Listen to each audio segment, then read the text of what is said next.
आप सभी को राधे राधे, जय श्री कृष्णा। दोस्तों, अक्षय तृतीया आने वाली है। 30 अप्रैल को अक्षय तृतीया मनाई जाएगी और जिस प्रकार से लड्डू गोपाल भक्तों को, कृष्णा भक्तों को जन्माष्टमी के पर्व का इंतजार रहता है, उसी प्रकार से वो ठाकुर जी के चरण दर्शन करने के लिए अक्षय तृतीया का भी बेसब्री से इंतजार करते हैं। आज का अपना अनुभव हमारे साथ मीनू जी ने जो है शेयर किया है और उनके अनुभव के द्वारा इस लीला कथा के माध्यम से ठाकुर जी ने बहुत बड़ा मार्गदर्शन अपने सभी भक्तों का किया है।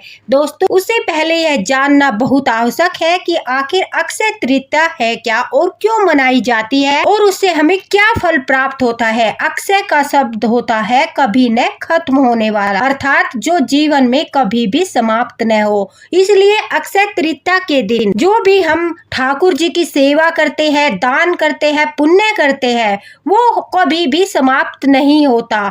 जन्म जन्मों तक उसका फल हमें प्राप्त होता है और इस जन्म में भी हमें परम सुख और समृद्धि की प्राप्ति होती है। और देखिए कितना ज्यादा महत्व है अक्षय तृतीया का। नारद पुराण में अक्षय तृतीया के दिन बताया गया है कि गंगा माता जो है वो धरती पर अवतरण हुई थी। तेज बहाव के साथ स्वर्ग से निकली थी गंगा नदी, जिसे शिव जी ने अपने जटाओं में धारण किया था और फिर भगीरथ के प्रयासों से देवी गंगा जिस दिन धरती पर अवतरित हुई उस दिन जो है अक्षय तृतीया थी। स्वामी हरिदास जी जो बांके बिहारी जी के अनन्य भक्त थे, बहुत बड़े भक्त थे, एक बार कहते हैं उन्हें धन की आवश्यकता पड़ी तो वो ठाकुर जी के चरणों के पास जाकर बैठ गए। अक्षय तृतीया का दिन था। ठाकुर जी के चरणों में से स्वर्ण मुद्राएं निकलने लगी, जिसे स्वामी हरिदास ने प्रसन्न होकर ठाकुर जी से प्रार्थना की कि वो हर अक्षय तृतीया के दिन अपने भक्तों को अपने चरण दर्शन देकर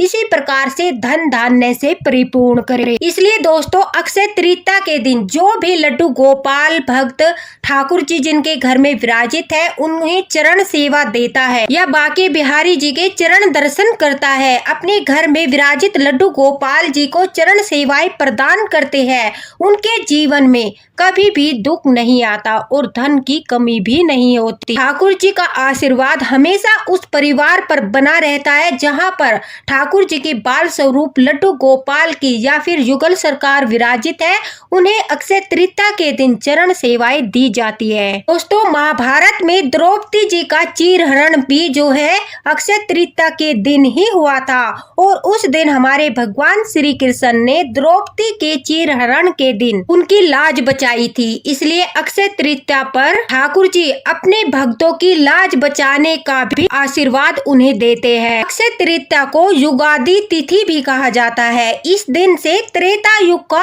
आरंभ हुआ था, इसलिए इस दिन को शुभ कार्य करने के लिए सबसे शुभ मुहूर्त के तौर पर देखा जाता है। और दोस्तों, अक्षय तृतीया के दिन ही महर्षि वेद व्यास जी ने महाभारत की कथा को सुनाना आरंभ किया था और गणेश जी भगवान ने कथा को लिखना आरंभ किया था। इसी वजह से कहा जाता है अक्षय तृतीया बहुत पुण्य तिथि है। इस दिन आप जो भी करोगे, ठाकुर जी को चरण सेवाएं दोगे, उनकी सेवाएं करोगे, आपको उसका बहुत ज्यादा फल प्राप्त होगा। और जो सुदामा थे श्री कृष्ण भगवान के मित्र, वो बहुत ज्यादा गरीब थे।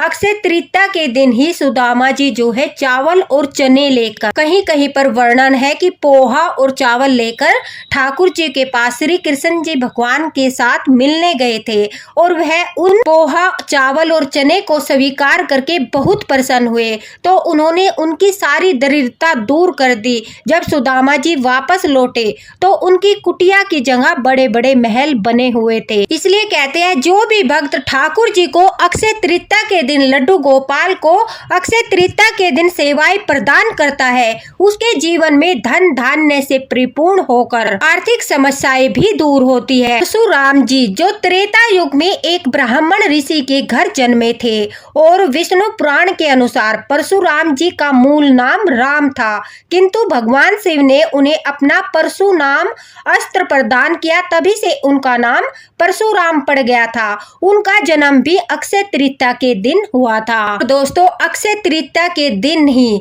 ठाकुर जी ने, हमारे भगवान श्री कृष्ण ने पांडव को एक अक्षय पात्र भेंट किया था। और जब पांडव जो है अपने वनवास के लिए गए थे, उस दौरान वो कभी भी भूखे नहीं रहे, क्योंकि जो पात्र ठाकुर जी ने उन्हें प्रदान किया था, उस पात्र में कभी भी अन्न की कमी नहीं हुई। इसलिए कहते हैं, जो अक्षय तृतीया के दिन घर में विराजित लड्डू गोपाल या ठाकुर जी जिनकी भी सेवा करते हैं, उन्हें सेवाएं प्रदान करते हैं, तो उनके घर में कभी भी अन्न के भंडार कम नहीं होते। ठाकुर जी आशीर्वाद स्वरूप उन्हें भी अक्षय पात्र प्रदान करते हैं और उनके घर में अन्न धन के भंडार भरे रहते हैं। तो देखिए कितने सारे महत्व है। काफी लोगों को जानकारी नहीं होगी अक्षय तृतीया के बारे में, कि अक्षय तृतीया कितना बड़ा महत्व रखती है, कितना बड़ा पर्व है और कितने सारे फल अक्षय तृतीया के दिन हम ठाकुर जी की सेवा करके प्राप्त कर सकते हैं। इसलिए इस मौके को जाने मत दीजिए। दोस्तों, वीडियो को पूरा देखना, स्किप मत करना। ठाकुर जी की पूरी चरण सेवा को अच्छे से जानकर और उसके फल को सुनकर आपका भी ठाकुर जी के प्रति विश्वास और अटूट हो जाएगा। ठाकुर जी के प्रति श्रद्धा और भी अधिक बढ़ जाएगी कि किस प्रकार से उन्होंने अपने एक गरीब भक्त की सारी मनोकामनाएं अक्षय तृतीया के दिन पूरी कर दी, सिर्फ और सिर्फ चरण सेवा पाकर। मीनू जी कहती है कि शादी के पश्चात ही उन्होंने घर में ठाकुर जी को विराजित किया। वो लड्डू गोपाल की सेवा करने लगी और लड्डू गोपाल की कृपा से उन्हें 2 संतान की प्राप्ति हुई। उनकी संतान के जन्म के पश्चात वह कहती है कि अचानक से उनके हस्बैंड की तबीयत जो है वो खराब रहने लगी। तबीयत खराब होने की वजह से काफी समय तक उनका इलाज चला। मीनू जी ने अपनी पूरी कोशिश की, लेकिन दुर्भाग्यवश वह कहती है कि वो अपने पति को नहीं बचा पाई और उनके पति की मृत्यु हो गई। घर परिवार में उनके जेठ जेठानी, सासू माँ, ससुर जी सब थे, लेकिन उनके पति की कमी कोई पूरी नहीं कर सकता था। मीनू जी कहती है कि कुछ समय तक तो सभी लोगों ने सहायता प्रदान की, सभी लोगों ने दुख में उनका साथ दिया, लेकिन धीरे धीरे समय बदलने लगा। अब उनके ससुर जी की भी मृत्यु हो चुकी थी। उनकी केवल सासू माँ थी जो बहुत ज्यादा बुजुर्ग हो चुकी थी। मीनू जी कहती है कि वो अपने स्वयं का, बच्चों का ही ख्याल मुश्किल से रख पाती थी, इसलिए उनकी सासू माँ उनके जेठ जी के साथ रहती थी, वही उनकी देखभाल करते थे। कुछ समय के पश्चात मीनू जी के जीवन में ऐसा समय आया कि सभी नाती रिश्तेदारों ने उनसे मुंह मोड़ लिया। कोई भी अब उनकी मदद नहीं करना चाहता था। घर की परिस्थिति बहुत ज्यादा खराब हो गई थी। मीनू जी कहती है कि वो दर दर नौकरी के लिए भी भटक रही थी, लेकिन कहीं पर उन्हें नौकरी नहीं मिल पा रही थी। ऐसा लग रहा था जैसे जीवन में बहुत बड़ी परीक्षाएं चल रही है, लेकिन ऐसे में भी ठाकुर जी पर अटूट विश्वास, भक्ति और श्रद्धा को उन्होंने डगमगाने नहीं दिया। नित्य नियम से वो ठाकुर जी की सेवा करती रही, लड्डू गोपाल की सेवा करती रही। उन्हें पूरा विश्वास था कि एक दिन ऐसा आएगा जब उनकी परीक्षा का समय खत्म होगा और ठाकुर जी की कृपा होगी, क्योंकि वो अच्छे से जानती थी कि उनके जीवन में आने वाले कष्ट उनके ही कर्मों के प्रारब्ध है। उन्होंने जरूर कोई ऐसे कर्म किए होंगे पिछले जन्म में, जिनके फल स्वरूप उन्हें इस जन्म में इतना दुख भोगना पड़ रहा है। और जो ठाकुर जी के भक्त होते हैं, जो लड्डू गोपाल पर अटूट विश्वास और श्रद्धा रखते हैं, दोस्तों उन्हें पता होता है कि उनके जीवन में कष्टों का आना ठाकुर जी उसके जिम्मेदार नहीं है, बल्कि स्वयं उनके द्वारा किए गए कर्म ही उस दुख का कारण है। उस दुख का कारण वो अपने कर्मों के प्रारब्ध भुगत रहे हैं, लेकिन ठाकुर जी की सेवा करते करते वो जल्दी जल्दी से अपने कष्ट काट रहे हैं। उसके पश्चात ठाकुर जी कृपा अवश्य ही करेंगे, जीवन में सुख भी आएगा। और देखिए, बड़े से बड़े दुख को सहने की शक्ति सिर्फ और सिर्फ अपने भक्तों को ठाकुर जी ही प्रदान करते हैं, क्योंकि एक भक्त को पता होता है कि कोई उसके साथ हो या ना हो, लेकिन उसके बाल गोपाल, उसके ठाकुर जी हर कदम पर उसके साथ है। और इसी विश्वास के साथ वो बड़े से बड़े दुख को सहन कर लेता है, जिस प्रकार से मीनू जी ने इतने बड़े दुख को सहन किया और आगे बढ़ने का फैसला किया। ठाकुर जी की कृपा से उन्हें एक घर में नौकरी मिल गई। एक बुजुर्ग महिला जो रिटायर्ड ऑफिसर थी, उनकी देखभाल करने वाला कोई नहीं था क्योंकि उनके बच्चे भी बाहर जॉब करते थे, तो उन्हीं के घर में उनकी देखभाल के लिए 10,000 रुपए प्रति महीना मीनू जी को जॉब मिल गई। अब वो सुबह अपने बच्चों को स्कूल भेजकर अपनी जॉब पर निकल जाती थी। ठाकुर जी के लिए सारी व्यवस्थाएं करके जाती थी। सुबह की सेवा करके ठाकुर जी के लिए भोग इत्यादि रखकर वो अपने काम पर जाती थी। वह कहती है कि दोपहर के समय कुछ समय के लिए वो घर आती थी, उसके पश्चात शाम तक फिर उस बुजुर्ग महिला की जो है देखभाल करती थी। रात के समय अपने बच्चों के पास रुककर सुबह फिर रूटीन से ठाकुर जी की सेवा, बच्चों को स्कूल भेजना, इस तरह से उनकी दिनचर्या चल रही थी। लेकिन अब बच्चे बड़े होने लगे थे, खर्चे बढ़ने लगे थे, अब इतने पैसों में काम नहीं चलता था। मीनू जी की चिंताएं बढ़ने लगी। वह कहती है उनके बड़े बेटे की जो है 12th भी पास हो चुकी थी। अब वो उसे कोई कोर्स कराना चाहती थी, लेकिन उनके पास इतना पैसा नहीं था कि वो अपने बच्चे को अच्छे से आगे की पढ़ाई करा सके। बच्चों के भविष्य की चिंता, स्वयं की चिंता, घर की चिंता और ठाकुर जी पर विश्वास करते हुए वो नित्य नियम से सेवा करती रही। अब मीनू जी कहती है उनके जीवन में एक दिन ऐसा चमत्कार हुआ जिसे सुनकर आप सभी हैरान हो जाओगे। मीनू जी कहती है कि एक दिन संध्या होने से पहले वो काम से लौट रही थी। दरअसल उस दिन उन्हें कुछ काम था, इसलिए वो थोड़ा जल्दी आ रही थी। आते समय रास्ते में उन्हें एक लड्डू गोपाल भक्त मिली। वह भक्त जो है पीपल के पेड़ से पत्ते तोड़ रही थी। अचानक से उसका पैर फिसल गया और उसे चोट लग गई। उसे चोट लगने के कारण मीनू जी कहती है कि वो उसकी सहायता करने के लिए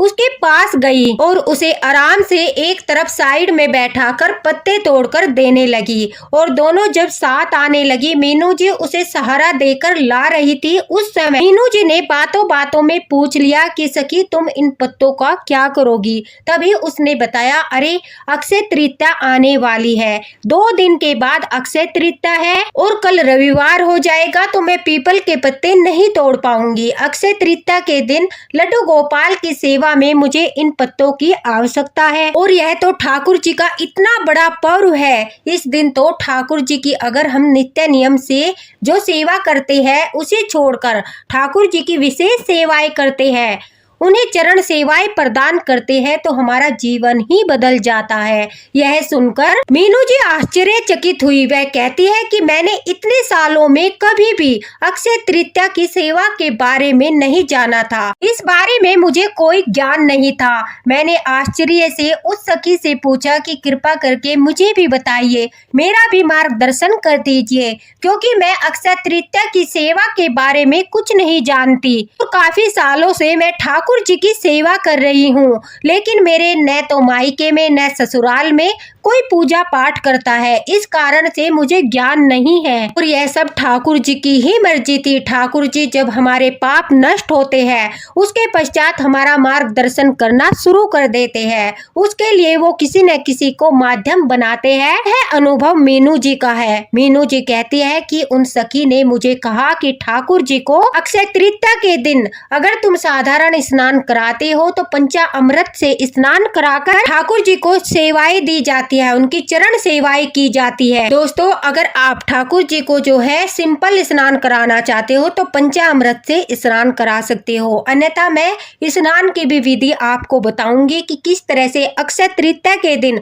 आप जो है ठाकुर जी का महाअभिषेक कर सकते हो। तो इसलिए हमेशा हमारे साथ जुड़े रहना। मीनू जी कहती है कि उन सखी ने बताया कि ठाकुर जी को सुबह के समय अगर ब्रह्म मुहूर्त में उठ सकते हो तो अक्षय तृतीया के दिन ब्रह्म मुहूर्त में ही उठना चाहिए। उठकर ठाकुर जी को जगाकर सबसे पहले ठाकुर जी के चरणों की, गर्मी का मौसम है इसलिए ठंडे घी से, देसी घी से मालिश करनी चाहिए। अगर आपके पास घी नहीं है तो जो गोले का तेल होता है, नारियल के तेल से ठाकुर जी के पैरों की अच्छे से मालिश करनी चाहिए। आप इत्र से भी ठाकुर जी के पैरों की मालिश कर सकते हो। उसके पश्चात ठाकुर जी को पंचामृत पंचामृत से स्नान कराकर सुंदर सी पोशाक आभूषण धारण कराइए। उसके पश्चात एक पीपल के पत्ते पर या फिर पीपल के पत्ते नहीं है तो पान के पत्ते पर सात्विक बना लीजिए। सात्विक बनाकर ठाकुर जी के चरणों को पीपल के पत्ते पर या पान के पत्ते पर रखिए। ठाकुर जी के नीचे पीला या लाल रंग का आसन अवश्य ही बिछाइए। ठाकुर जी के चरणों को जो है पूरी तरह से चंदन से लेप कर देना चाहिए। गोपी चंदन से ठाकुर जी के चरणों का लेप करना चाहिए।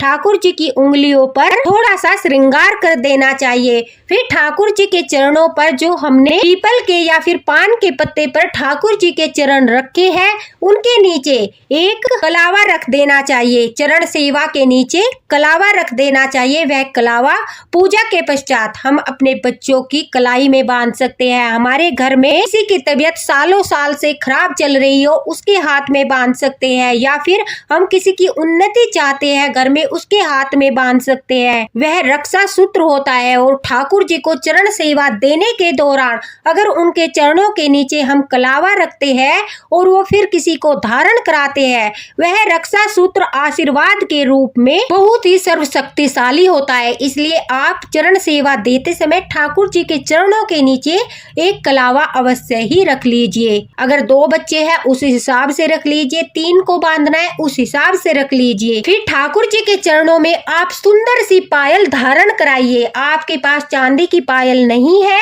तो आप जो है आर्टिफिशियल पायल भी ठाकुर जी को धारण करा सकते हैं जितनी हमारी सामर्थ्य है, अन्यथा चांदी की पायल धारण कराइए। बहुत सारे भक्त हैं जिनकी सामर्थ्य है वो सोने की पायल भी धारण करा देते हैं, तो वो आपके सामर्थ्य के अनुसार है। ठाकुर जी के चरणों में सुंदर सी पायल धारण कराइए। ठाकुर जी के चरणों में फूल समर्पित कीजिए। आप अगर सदाबहार के फूल है, गुड़हल के फूल है, गेंदे के फूल है, कोई भी फूल ठाकुर जी के चरणों में समर्पित कीजिए। फिर ठाकुर जी के चरणों में तुलसी दल समर्पित कीजिए। इसके पश्चात ठाकुर जी के चरणों की आरती पूजा कीजिए, धूप दिखाइए, ठाकुर जी को प्रणाम कीजिए। साथ ही साथ ठाकुर जी के मस्तक पर भी चंदन का तिलक लगाइए। ठाकुर जी को खीर का भोग लगाइए या फिर पंचमेवा का भोग लगाइए या फिर फलों का भोग लगाइए। इसका वीडियो भी मैं विस्तार से आप लोगों के साथ शेयर करूंगी क्योंकि आज मैं सिर्फ चरण सेवा बता रही हूं जिसका मार्गदर्शन ठाकुर जी ने किया है। उसके पश्चात दोस्तों ठाकुर जी को ये चरण सेवाएं देने के पश्चात उनके चरणों में अपना शीश रखिए और ठाकुर जी को अपनी जो है मनोकामना वो बोलिए। ठाकुर जी के चरणों में अपना शीश रखकर ठाकुर जी के जाप कीजिए। अगर ब्रह्म मुहूर्त में या फिर आप अक्षय तृतीया के दिन सुबह सुबह जिस समय भी आप सेवा करते हो ठाकुर जी को यह चरण सेवा देते हो तो ठाकुर जी बहुत प्रसन्न होते हैं। और सबसे अनिवार्य चीज जो आपको करनी है, ठाकुर जी के चरणों के पास एक छोटा सा चंदन का गोला बनाकर अवश्य रखे। वह चंदन का गोला जो होता है उस मुद्रा के रूप में रखा जाता है जो स्वामी हरिदास जी को ठाकुर जी के चरणों से प्राप्त हुई थी। आपके विग्रह का आकार जितना है, जितने भी नंबर के आपके ठाकुर जी है उसी अनुसार से आप छोटा बड़ा स्वर्ण मुद्रा बना लीजिए चंदन से।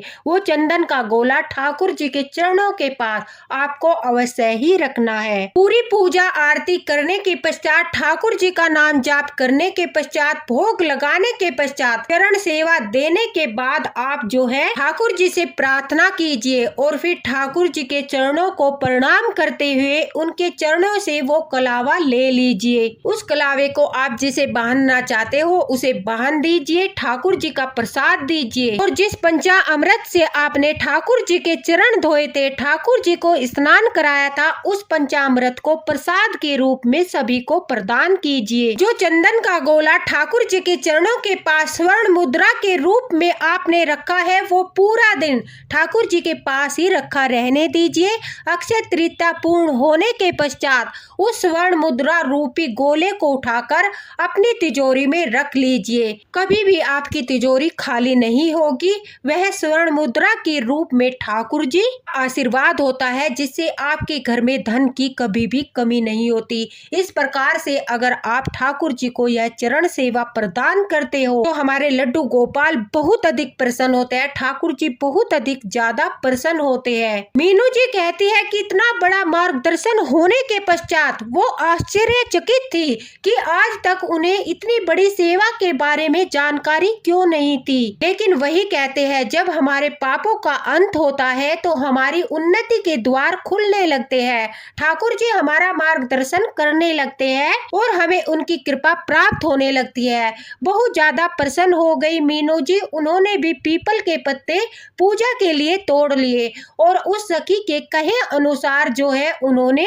अक्षय तृतीया के दिन ठाकुर जी की है चरण सेवा की। उन्हें जगाकर उनकी जो है चरणों की मालिश की। उसके पश्चात उनके चरणों को पंचामृत से धोकर जिस प्रकार से उस सखी ने बताया था, मीनू जी कहते हैं उसी प्रकार से सारी सेवाएं ठाकुर जी को दी और ठाकुर जी के चरणों के नीचे से कलावा उठाकर उन्होंने अपने दोनों बेटों को बांध दिया। मीनू जी कहती है कि उनकी उन्नति के द्वार खुलने लगे, ठाकुर जी की कृपा होने लगी। उन्हें चरणों की सेवा देने के पश्चात उनके पापों का अंत हुआ।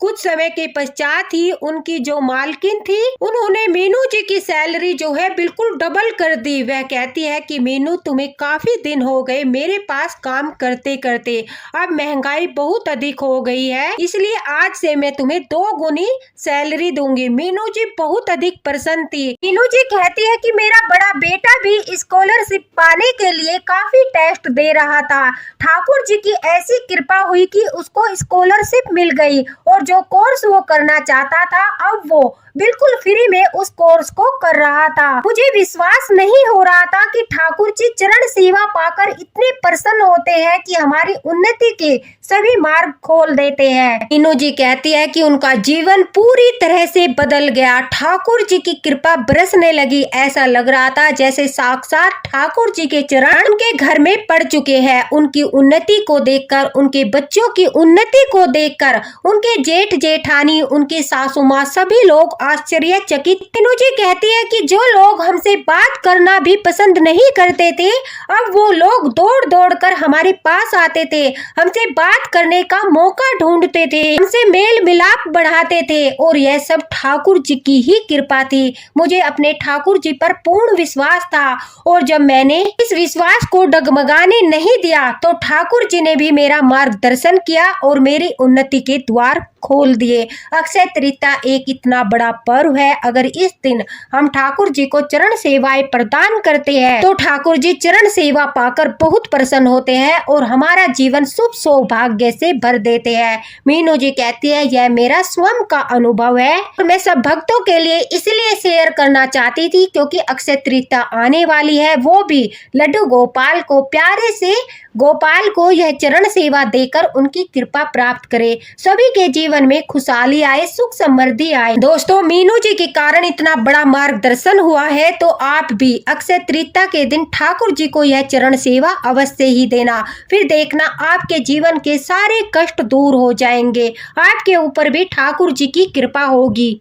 अक्षय तृतीया बहुत ही बड़ा पर्व है जिसका सभी लड्डू गोपाल भक्त बड़ी बेसब्री से इंतजार करते हैं और इस दिन ठाकुर जी को चरण सेवा अवश्य ही देनी चाहिए। ठाकुर जी को विश्राम कराते समय कुछ देर के लिए उनके पैर भी दबाने चाहिए। कहते हैं उनके पैर दबाने से माता लक्ष्मी प्रसन्न होती है और माता लक्ष्मी जब प्रसन्न होती है तो वो भी उस भक्त पर अपनी कृपा बरसाती है। तो दोस्तों इस लीला कथा को ज्यादा से ज्यादा शेयर कर देना ताकि अभी लड्डू गोपाल भक्त जो है अक्षय तृतीया के दिन यह सेवा करके ठाकुर जी की कृपा प्राप्त कर सके। मैं ठाकुर जी के स्नान की विधि, ठाकुर जी के दान पुण्य की विधि और अक्षय तृतीया से जुड़ी सारी वीडियो आपके साथ शेयर करूंगी, इसलिए हमारे साथ बने रहना। और अगर आपका कोई भी क्वेश्चन है आप कमेंट बॉक्स में बेझिझक पूछ सकते हो, आपको रिप्लाई अवश्य ही मिलेगा। दोस्तों इसी के साथ राधे राधे, हरे कृष्णा। वीडियो को लाइक करना मत भूलना और ज्यादा से ज्यादा शेयर करना। मिलते हैं अगले वीडियो में अगले मार्गदर्शन के साथ। ठाकुर जी की कृपा आप पर बनी रहे। राधे राधे।